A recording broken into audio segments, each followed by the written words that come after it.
What you're looking at are some steel sculptures that we collaborated on. We built these structures as representations of data from Klaus Schulten's lab at the Beckman Institute. The data was the folding of a protein called vilin, and the protein folds in 7 microseconds. So, I mean, it's thousands and thousands of times faster than the blink of an eye.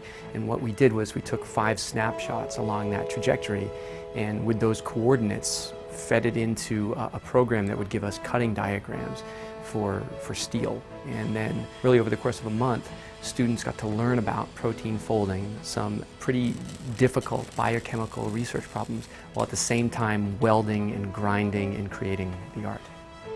These sculptures show wonderfully how this protein is first very elongated, artificially elongated actually, and how it then coils up into the characteristic shape that the protein assumes.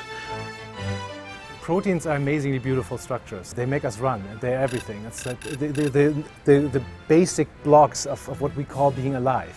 They have a beauty of alien technology to me. It's a world that is perfect, and I'm amazed by how little we know visually about that kind of world.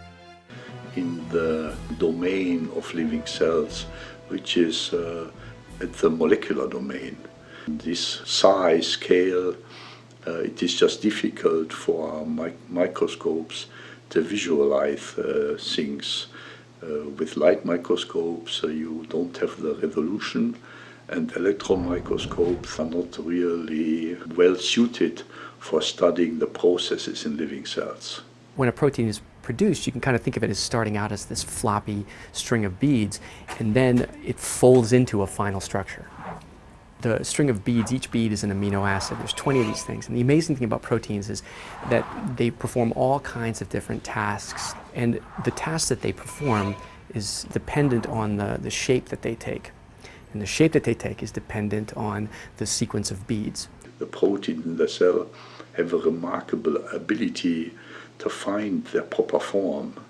This is very essential for them carrying out the proper function, and it is also very essential for avoiding pathological circumstances like Alzheimer and other central nervous system diseases often come about from the proteins to actually misfold, not to assume the proper form. And really one of the great unsolved problems in the area of biochemistry is the protein folding problem. That's what one of the things the Schulten's lab is working on, right? Can we, with a computer, watch a protein fold trillionth of a second by trillionth of a second, and actually from that get a movie of what it might look like as that structure forms?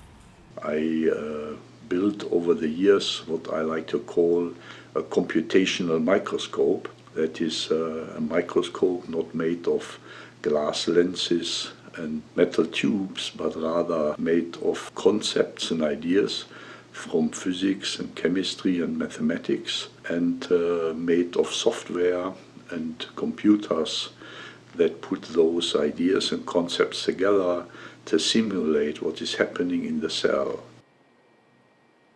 Vilin headpiece is a particularly small protein that folds also fast enough that the computer can just manage to follow its birth from being a stretched out, completely nascent protein to a protein that is then functional after the vilin has folded itself into the proper form. It's one of the proteins, one of the few proteins that with the state of our computers today, we can accurately predict its folding trajectory from unfolded to folded all the way, right? For proteins that are slower than vilin, we don't have the computing power to do it. And I wanted the whole story. So I published the work and I told the world about it in many lectures. And so it happened that some artists, scientists became aware of it. Klaus Schulten's work is I know it really well because I'm always interested in seeing what's beyond the static aspect of a protein structure. For the last decades, people saw only the static aspect, they see only a protein as something unmovable. But it turns out the moving aspect of the dynamics of a protein is absolutely crucial. And his group does an amazing job in visualizing that.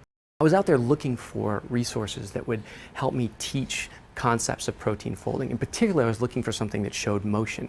And these supplementary videos that they published really struck me as being very powerful for communicating the idea that there are multiple paths to a single native state. You could see these proteins getting stuck in local minima and getting out of it, and you could visually, you could watch these things go through different paths to the same final structure. Many people who see for the first time what we actually offer scientifically, they think, oh, we are just using beautiful colors and Disney type movies, but that is true in a way, but it's also much more than that, because this is the only way actually of grasping with the human mind the kind of complexity that is natural to the living cell.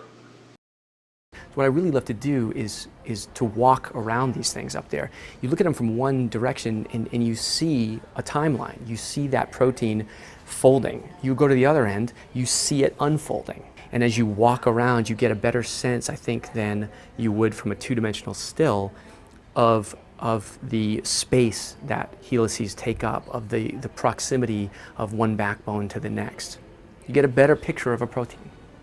It certainly provokes people to ask, and if they hear the answer that this is actually representing something and it's not a modernist abstract sculpture, most people are actually quite intrigued by that and start asking more questions and wonder about their own bodies.